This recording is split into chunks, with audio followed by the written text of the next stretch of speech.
The test is in 4 parts: Part 1, Part 2, Part 3, and Part 4. Now look at Part 1. Part 1. You'll hear a telephone conversation. Now you have some time to look at questions 1 to 6.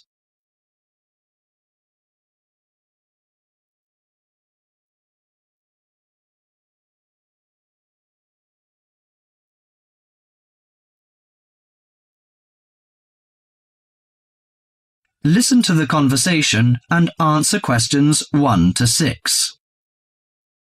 Good morning, Country Comfort Albury. Oh, hi. I'd like some information, please. I'd like to find a double room to stay for the weekend. What kind of rooms do you have? Well, we provide a variety range of accommodation depending upon your likes. The guest house room costs $45 per night.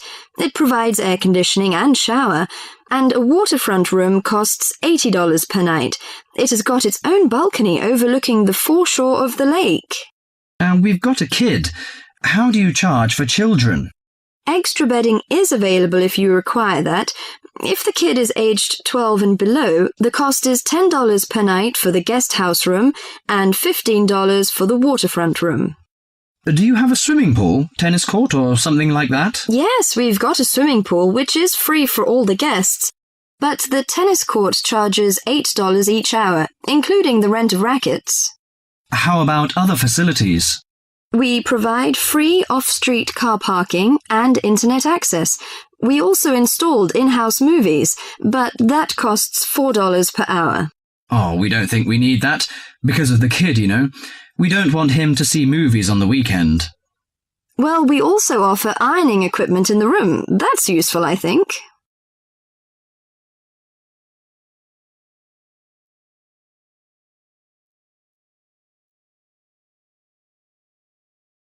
Before listening to the rest of the conversation, you have some time to go through the questions 7 to 10.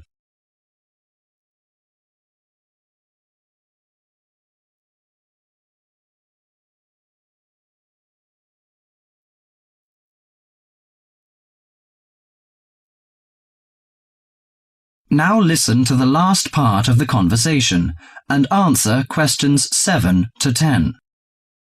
Great! Could you tell me the address? How do we get there? Yes, it's Country Comfort Albury, Albury, at 648 Dean Street, New South Wales. 648 Dean Street, Dean, is that right? Yes. Well, I wonder what activities are available there in this season. You know, we want to have an indulgent weekend in the boring winter. Oh, you'll not get bored here. You know, Albury is the perfect base for alpine skiing.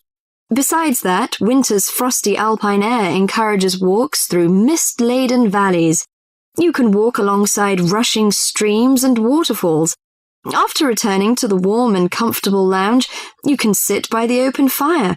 I think this is the ideal time of year to nourish your body at the Salus Spa.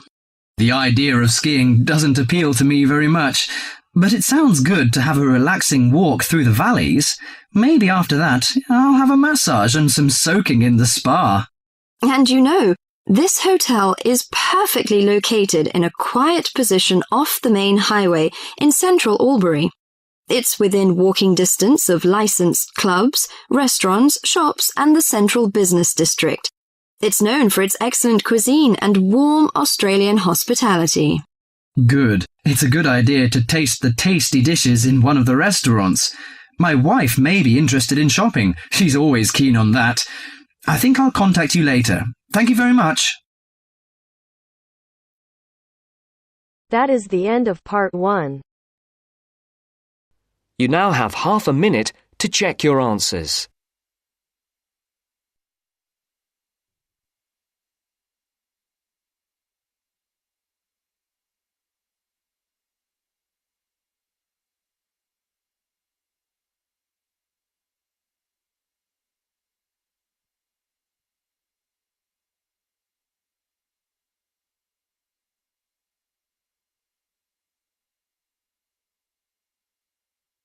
Now turns to Part 2.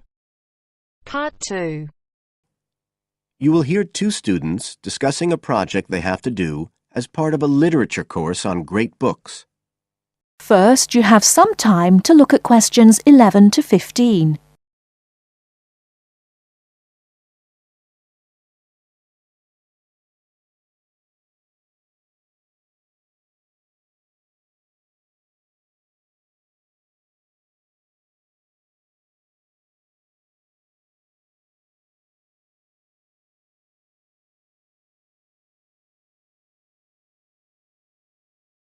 Now, listen carefully and answer questions 11 to 15. Hi, Joey. How are you doing? I heard you were sick. Oh, hi, Olivia. Yeah, I had a virus last week, and I missed a whole pile of lectures, like the first one on the great books in literature, where Dr. Castle gave us all the information about the semester project. I can give you copies of the handouts. I've got them right here. That's okay. I already collected the handouts, but I'm not very clear about all the details. I know we each have to choose an individual author. I think I'm going to do Carlos Castaneda. I'm really interested in South American literature. Have you checked he's on the list that Dr. Castle gave us? We can't just choose anyone. Yeah, I checked. It's okay. Who did you choose? Well, I was thinking of choosing Ernest Hemingway, but then I thought, no, I'll do a British author, not an American one. So I chose Emily Bronte. Okay. And first of all, it says we have to read a biography of our author. I guess it's okay if we just look up information about him on the internet? No, it's got to be a full-length book. I think the minimum length's 250 pages. There's a list of biographies. Didn't you get that? Oh, right. I didn't realize we had to stick with that. So, what do we have to do when we've read the biography? Well, then we have to choose one work by the writer. Again, it's got to be something quite long. We can't just read a short story. But I guess a collection of short stories would be okay? Yes, or even a collection of poems, they said. But I think most people are doing novels. I'm going to do Wuthering Heights. I've read it before, but I really want to read it again now I've found out more about the writer. And then the video. We have to make a short video about our author and about the book. How long has it got to be? A minute. What? Like 60 seconds? And we got to give all the important information about their life and the book we choose? Well, you can't do everything. I wrote it down somewhere. Yes, Dr. Castle said we had to find or write a short passage that helps to explain the author's passion for writing, why they're a writer. So we can back this up with reference to important events in the writer's life, if they're relevant. But it's up to us, really. The video's meant to portray the essence of the writer's life and the piece of writing we choose. So when we read the biography, we have to think about what kind of person our writer is. Yes, and the historical context and so on. So for my writer, Emily Bronte, the biography gave a really strong impression of the place where she lived and the countryside around. Right. I'm beginning to get the idea. Before you hear the rest of the talk, you have some time to look at questions 16 to 20.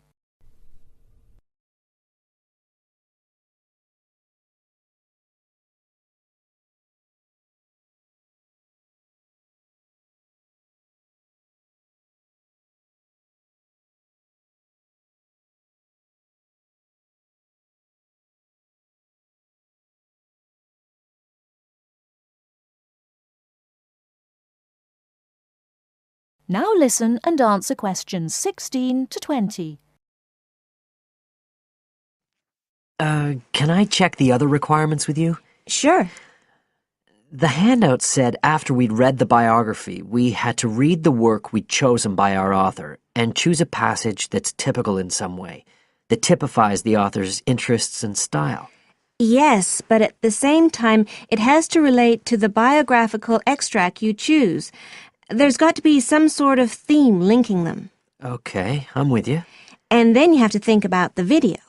So are we meant to dramatize the scene we choose? I guess we could, but there's not a lot of time for that. I think it's more how we can use things like sound effects to create the atmosphere. the feeling we want. And presumably visuals as well? Yeah, of course. I mean, I suppose that's the whole point of making a video. But whatever we use has to be historically in keeping with the author. We can use things like digital image processing to do it all. So we can use any computer software we want. Sure. And it's important that we use a range, not just one software program. That's actually one of the things we're assessed on. Okay. Oh, and something else that's apparently really important is to keep track of the materials we use and to acknowledge them. Including stuff we download off the internet, presumably? Yeah, so our video has to list all the material used with details of the source in a bibliography at the end. Okay. And you were talking about assessment of the project. Did they give us the criteria? I couldn't find anything on the handout. Sure, he gave us them in the lecture. Let's see, you get 25% just for getting all the components done. That's both sets of reading and the video. Then the second part is actually how successful we are at getting the essence of the work. They call that content, and that counts for 50%. Then the last 25% is on the video itself, the artistic and technical side. Great. Well, that sounds a lot of work, but a whole lot better than just handing in a paper. Thanks a lot, Olivia. You're welcome. That is the end of part 2. You now have half a minute to check your answers.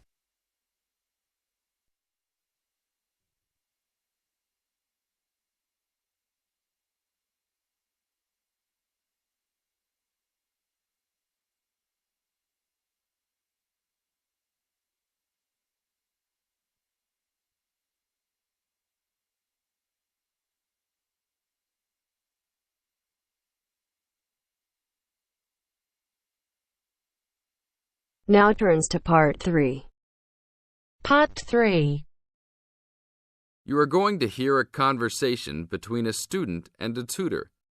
First, you have some time to look at questions 21 to 25.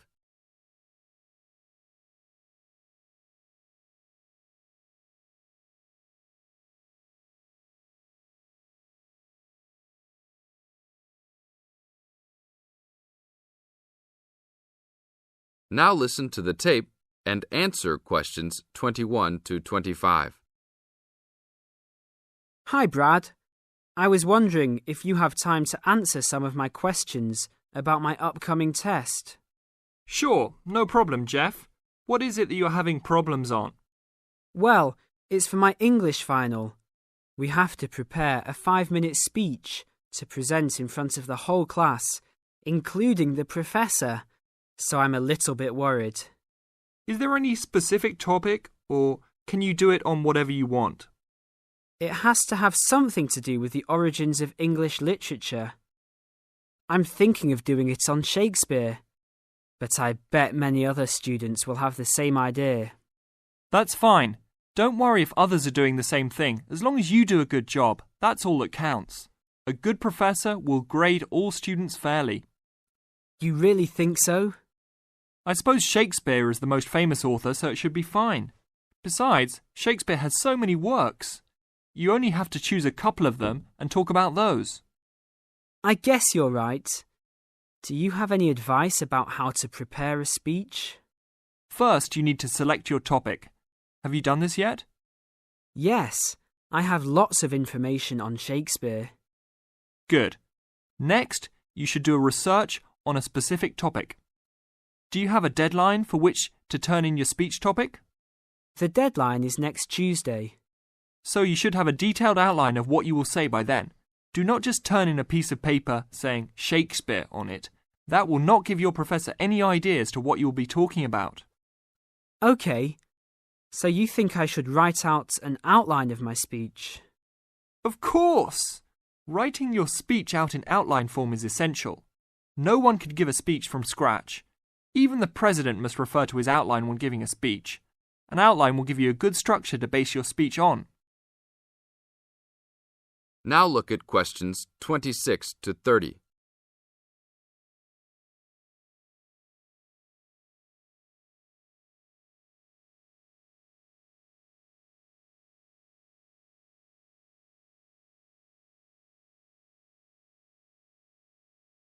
Now listen to the tape and answer questions 26 to 30.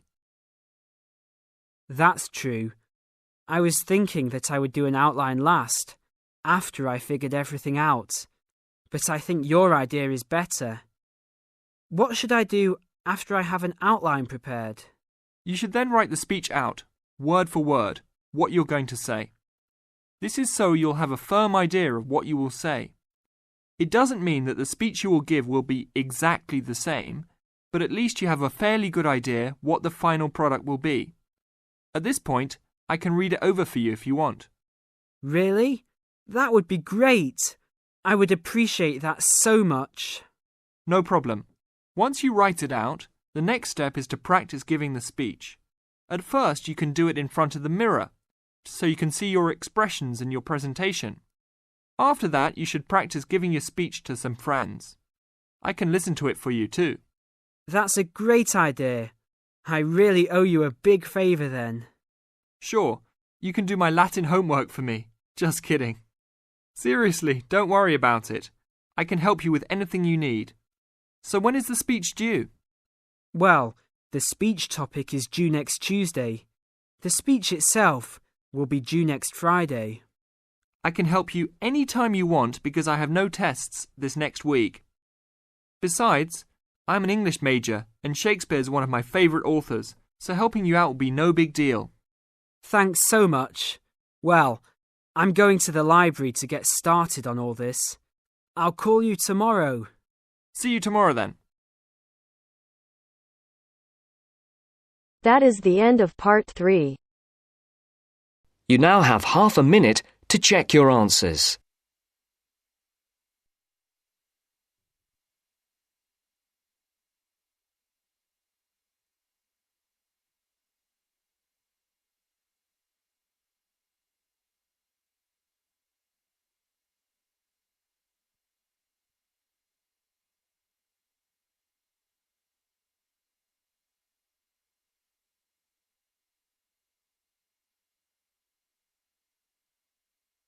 Now turns to part 4. Part 4. You'll hear a lecture on MSG. First, you have some time to read questions 32 to 41.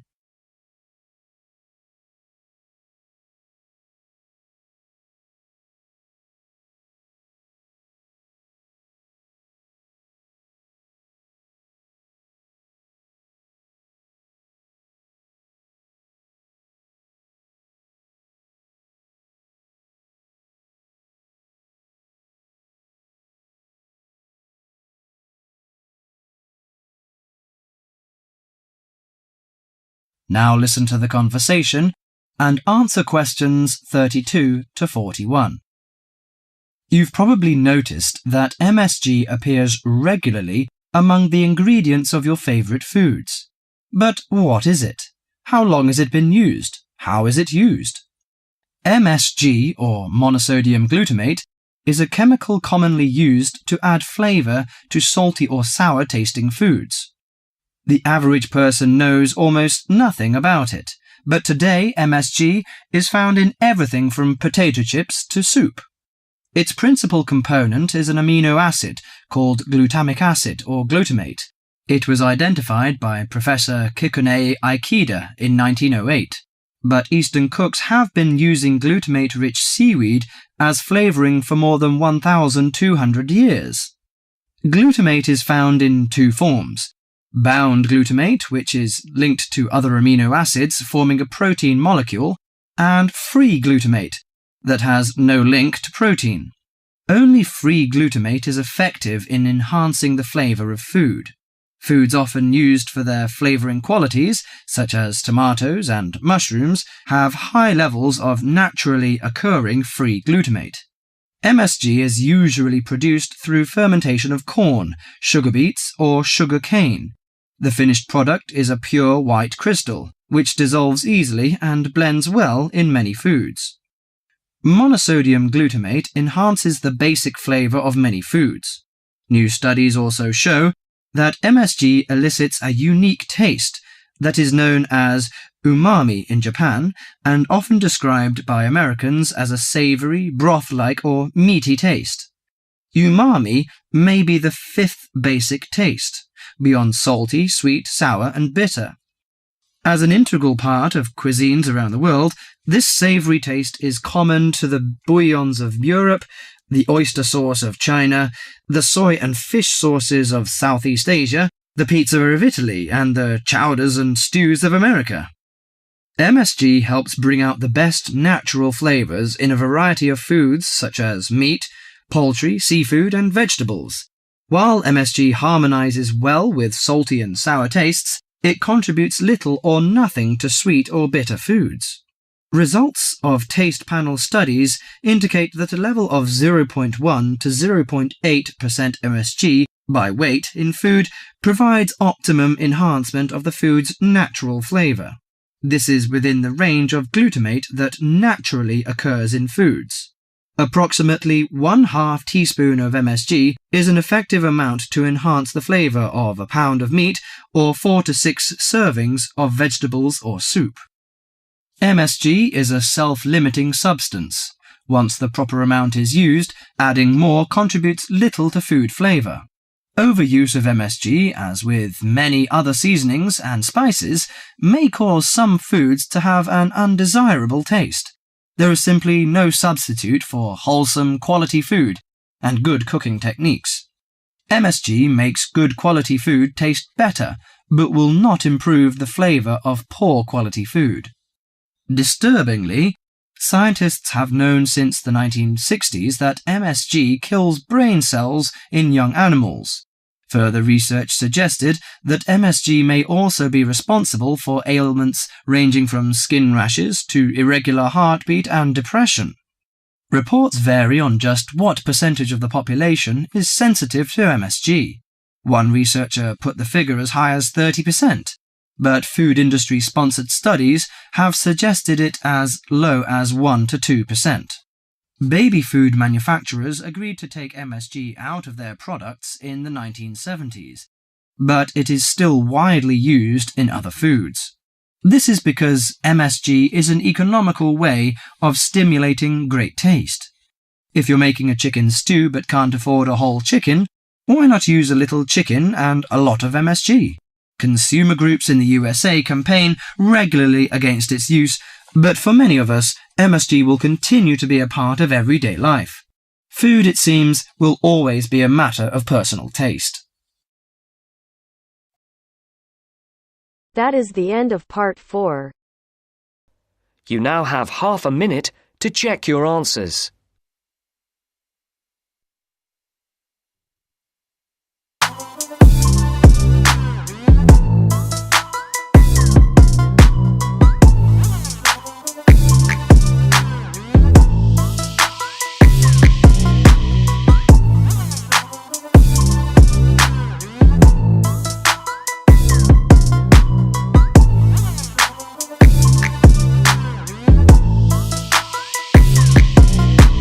That is the end of the test.